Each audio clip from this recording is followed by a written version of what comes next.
Mari kita buka lanjutan dari surat 1 Petrus pasal yang pertama ya.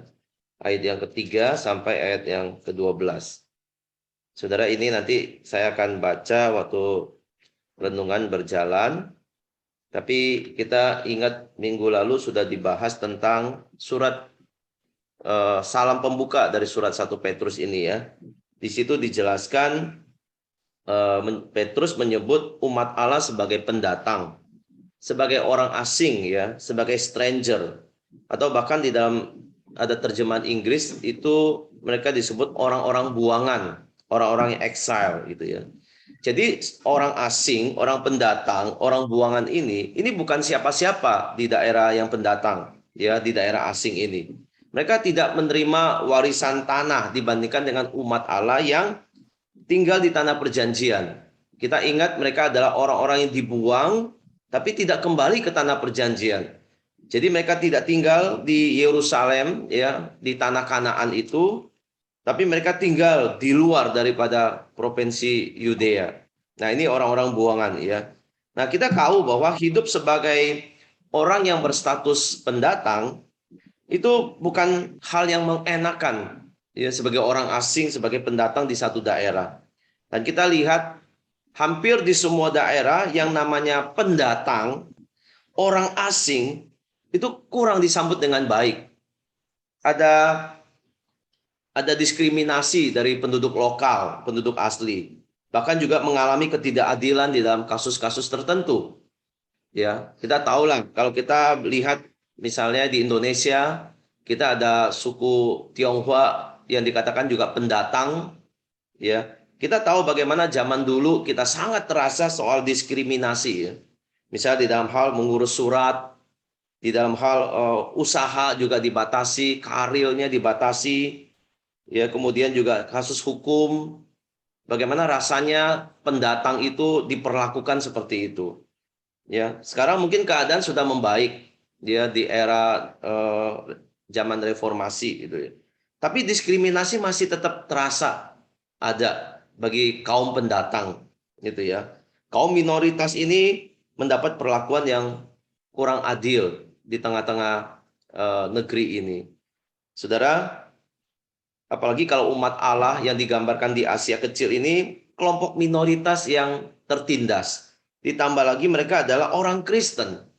Mereka bukan suku dari penduduk lokal. Mereka pendatang, udah jumlahnya minoritas, kemudian mereka juga beragama Kristen.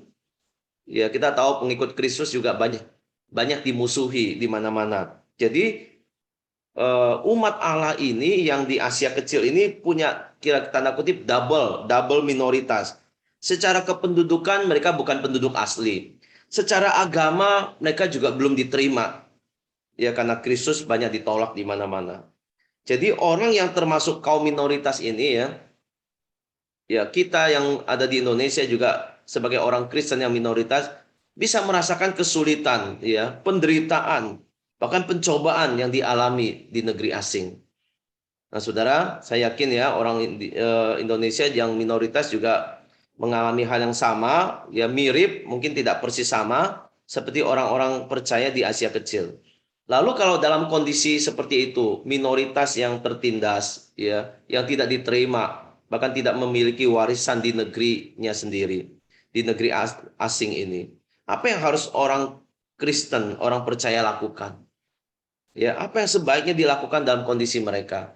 Nah, Petrus tidak mendorong orang percaya untuk melakukan demonstrasi, ya, atau melawan pemerintahan di negeri di mana mereka tinggal, tidak. Atau melawan mereka yang melakukan diskriminasi, tidak.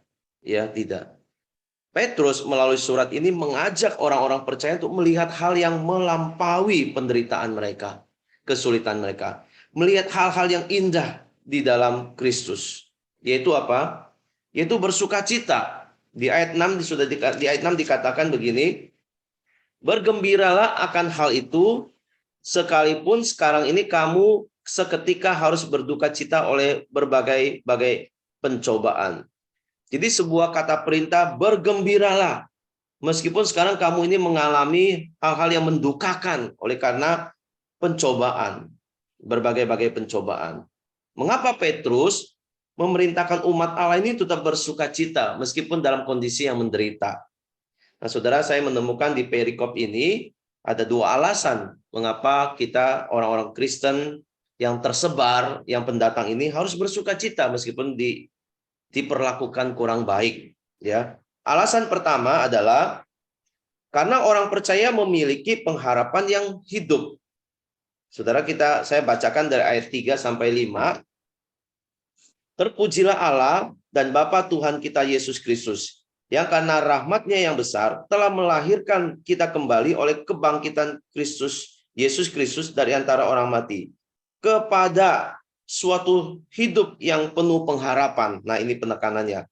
Kepada suatu hidup yang penuh pengharapan, untuk menerima suatu bagian yang tidak dapat binasa, yang tidak dapat cemar, dan tidak dapat layu, yang tersimpan di surga bagi kamu, yaitu kamu yang dipelihara dalam kekuatan Allah karena imanmu, sementara kamu menantikan keselamatan yang tersedia untuk dinyatakan pada akhir zaman. Pengharapan yang dijanjikan, yang diberikan melalui kebangkitan Kristus ini bukan pengharapan yang sembarangan, bukan pengharapan yang berasal dari manusia atau dari dunia ini. Ini pengharapan yang Tuhan berikan melalui kebangkitan anaknya, kebangkitan Yesus Kristus. Pengharapan yang kekal, pengharapan yang hidup. Saudara, pengharapan ini apa? Pengharapan ini tidak lain adalah sebuah warisan dikatakan. Warisan untuk menerima bagian yang tidak dapat binasa, tidak dapat cemar, dan tidak dapat layu, yang tersimpan di surga bagi kamu. Jadi suatu warisan yang sangat bernilai, bernilai kekal. Inilah pengharapan dari orang-orang Kristen yang tersebar, yang teraniaya ini. Nah, meskipun orang-orang percaya ini, yang asing ini di negeri asing, tidak memiliki apa-apa, ya, tidak memiliki hak yang terlalu besar, tidak memiliki warisan, ya, karena berstatus pendatang, tapi dikatakan engkau adalah pewaris kerajaan sorga. Engkau akan menerima warisan yang tidak ternilai itu. Meskipun di dunia ini tidak memiliki apa-apa loh. Dunia membenci, menolak kita. Tetapi engkau adalah pewaris kerajaan sorga. Dan engkau akan menerima warisan yang tidak ternilai. Warisan yang diperoleh dari dunia akan layu, akan rusak. Seperti Tuhan Yesus pernah katakan itu, ya. Jangan kumpulkan harta di surga itu. Ya, tetapi warisan dari Allah tidak dapat binasa tadi, tidak dapat cemar, tidak dapat layu, dan tersimpan di surga bagi kita semuanya, bagi engkau. Nah, saudara, itu warisan yang Tuhan berikan kepada orang-orang pendatang yang berstatus asing itu. Nah, saudara, warisannya seperti apa? Ya, yaitu warisan berupa keselamatan. Di ayat 5 itu tadi, ya, yaitu kamu yang dipelihara dalam kekuatan Allah karena imanmu, sementara kamu menantikan keselamatan yang tersedia untuk dinyatakan pada akhir zaman. Jadi menantikan keselamatan. Pengharapan itu adalah warisan. Warisan itu adalah berupa keselamatan yang tersedia. Kita menantikan itu semuanya. Ya. Nah, saudara, keselamatan ini diberikan sebagai karena kedaulatan Allah, kemurahan Allah, karena anugerah Allah yang ajaib bagi mereka yang berdosa, untuk memberikan keselamatan kepada orang-orang berdosa. Nah, kalau kita perhatikan keselamatan di dalam perikop ini dikatakan berulang-ulang, ditekankan oleh Petrus. Misalnya di ayat 8-10 dikatakan juga, sekalipun kamu belum pernah melihat dia, namun kamu mengasihinya. Kamu percaya kepada dia sekalipun kamu sekarang tidak melihatnya. Kamu bergembira karena sukacita yang mulia dan yang tidak terkatakan. Ayat 9, karena kamu telah mencapai tujuan imanmu, yaitu keselamatan jiwamu. Keselamatan itulah yang diselidiki dan diteliti oleh nabi-nabi yang telah bernubuat tentang kasih karunia yang diuntukkan bagimu. Saudara, Petrus melihat hasil akhir dari iman orang percaya, ujung-ujungnya adalah keselamatan jiwanya. Keselamatan, ujung-ujungnya itu, keselamatan jiwa itu. Meskipun umat Allah menderita di dalam dunia ini, penderitaan mungkin memang bisa menghancurkan tubuh, ya, mematikan tubuh fisik, tetapi akan diselamatkan dan akhirnya dibangkitkan seperti Kristus yang bangkit dari kematian. Jadi penindasan itu mungkin bisa mematikan, ya, ujung-ujung memang mematikan kita. Kita akan tubuh kita akan mati. Paling maksimal itu. Tetapi dikatakan orang ini akan diselamatkan. Bahkan akan dibangkitkan seperti Kristus. Maka Tuhan pernah ngomong, jangan takut kepada mereka yang bisa membunuh jiwa, membunuh tubuh. Tapi takutlah kepada Tuhan yang bukan hanya bisa membunuh tubuh, tapi juga bisa membunuh jiwa. Jadi penganiayaan paling maksimal hanya bisa membunuh tubuh kita, tetapi kita akan mendapatkan hidup kita kembali. Karena kita diselamatkan dan bahkan dibangkitkan seperti Kristus yang bangkit dari kematian. Pengharapan inilah pengharapan orang percaya, yang tidak lain adalah keselamatan jiwa. Ya, keselamatan jiwa. Sudah, keselamatan ini sangat-sangat sudah muncul di dalam perjanjian lama, diteliti oleh para nabi, ya, dinubuatkan oleh para nabi, dan itu diperuntukkan bagi orang-orang pilihan ini. Ya, makanya dikatakan orang Kristen di perjanjian baru ini, ya, atau sampai kepada zaman kita ini, menerima berkat yang luar biasa. Karena para nabi ini tidak melayani diri mereka sendiri, tetapi melayani orang-orang percaya di zaman perjanjian baru dan sampai ke zaman seterusnya nanti. Nah, ini seharusnya membuat kita bersuka cita. Mereka meneliti tentang keselamatan ini. Mereka menubuatkan keselamatan ini. Lalu keselamatan itu diperuntukkan bagi orang-orang percaya. Dan kita melihat penggenapannya. Ya, penggenapan keselamatan itu dalam diri Tuhan Yesus Kristus. Saudara, keselamatan ini satu hal yang sangat besar. Dicari semua orang di seluruh zaman. Ya, termasuk dikatakan malaikat pun, ya, ingin mengetahui hal-hal ini. Tapi mereka tidak dapat, saudara. Ya, di ayat 12 bagian terakhir di situ, ya, yaitu hal-hal yang ingin diketahui oleh malaikat-malaikat. Sudah, keselamatan ini dibutuhkan oleh semua orang sepanjang zaman, gitu, ya. Semua agama mencari keselamatan jiwa ini dalam versi mereka, menurut jalan mereka sendiri. Tetapi Alkitab mengatakan keselamatan orang percaya jelas diberikan Tuhan, diberikan oleh Allah melalui Yesus Kristus bagi orang-orang yang terpilih, bagi umatnya. Saudara, ini ya boleh, meskipun orang percaya yang ada di negeri asing, sebagai pendatang, sebagai orang asing, harus menderita, tapi mari bersuka cita karena keselamatan yang diterima. Ya, keselamatan yang sudah dijanjikan Tuhan. Ini warisan yang sangat berharga, yang hanya diberikan kepada orang-orang yang Tuhan pilih. Ya, jadi meskipun tidak ada warisan tanah, tetapi warisan dari Allah adalah keselamatan jiwa bagi kita semuanya. Ini yang pertama.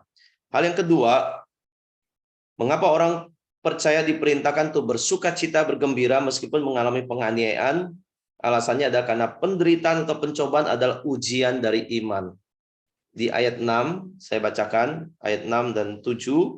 Bergembiralah akan hal itu, sekalipun sekarang ini kamu seketika harus berduka cita oleh berbagai-bagai pencobaan. Maksud semuanya itu ialah untuk membuktikan kemurnian imanmu yang jauh lebih tinggi nilainya daripada emas yang fana, yang diuji kemurniannya dengan api, sehingga kamu memperoleh pujian dan kemuliaan dan kehormatan pada hari Kristus menyatakan dirinya. Petrus sadar bahwa sukacita orang-orang Kristen di Asia kecil ini bercampur dengan kesedihan karena menderita. Nah, Alkitab memperlihatkan dengan jelas, saudara, bahwa orang percaya tidak kebal dengan penderitaan. Ya, akan tetap ada penderitaan, ada kesulitan. Ini beda sekali dengan ajaran dari teologi kemakmuran, ya, yang mengatakan semua berkat-berkat. Tapi orang Kristen di dalam Alkitab itu memperlihatkan, Alkitab jelas mengatakan orang percaya tidak bebas dari penderitaan. Kohomel tadi juga sudah singgung, jalan yang sulit, jalan yang itu yang tidak mudah, tetap kita akan hadapi. Itu, ya. Nah, ada orang yang baru percaya Tuhan itu merasa hidupnya lebih sulit daripada sebelum dia percaya Tuhan. Ya, karena setelah dia percaya Tuhan, Dia ditolak oleh keluarga karena beda iman. Dia diejek temannya karena memang berusaha meninggalkan kebiasaan buruk dari kelompoknya.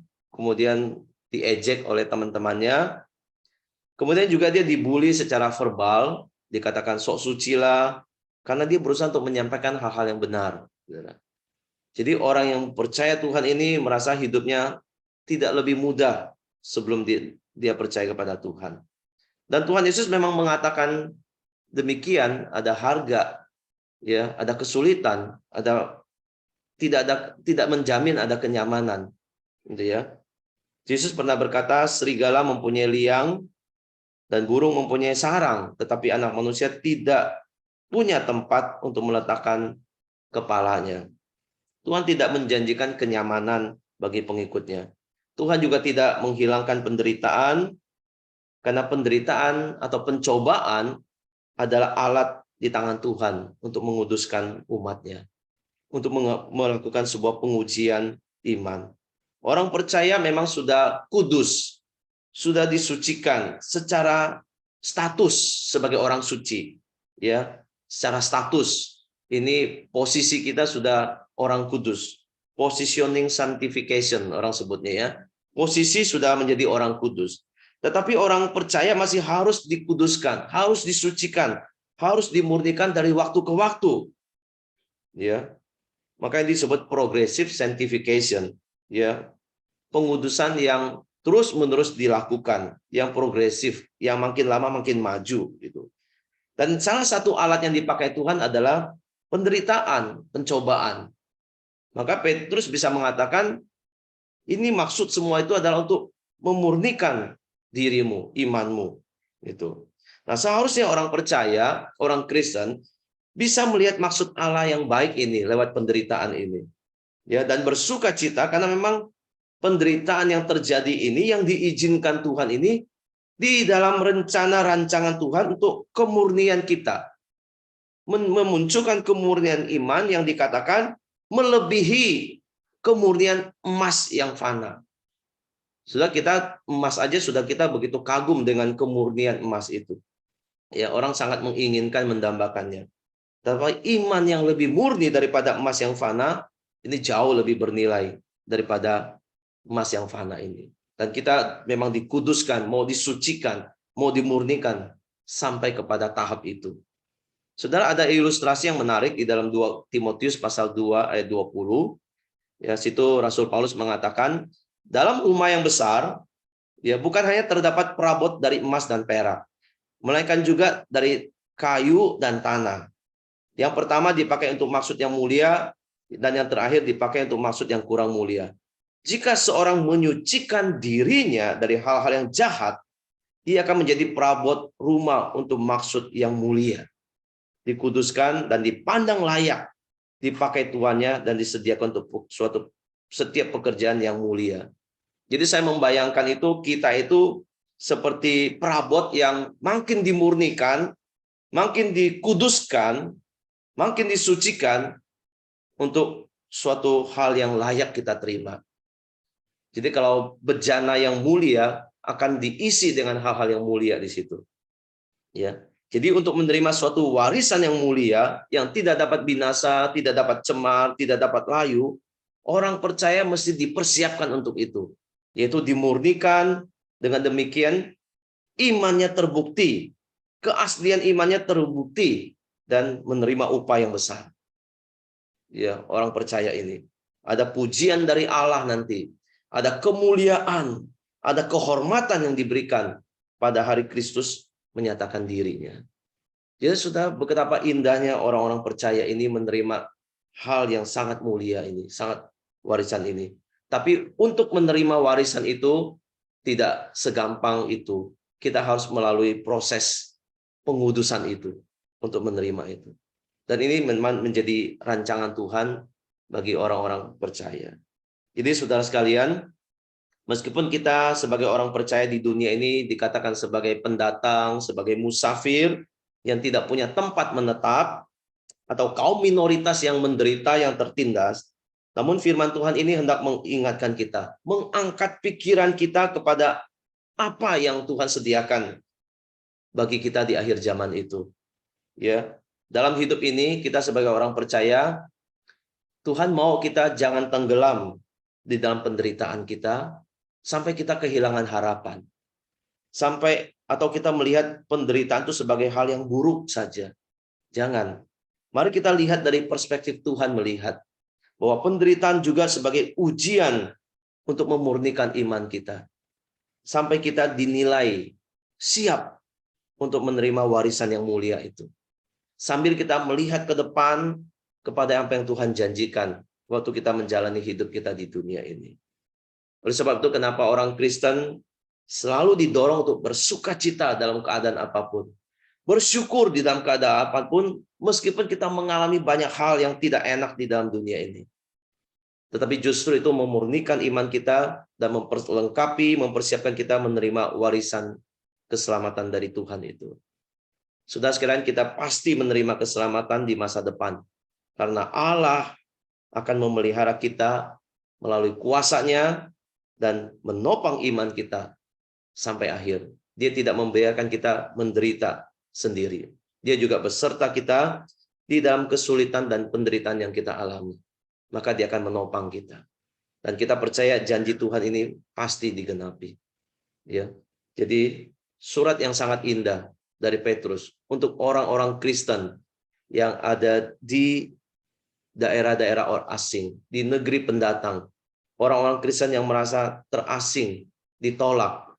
Biarlah surat ini, firman Tuhan ini menguatkan kita, termasuk kita orang Kristen yang ada di Indonesia ini.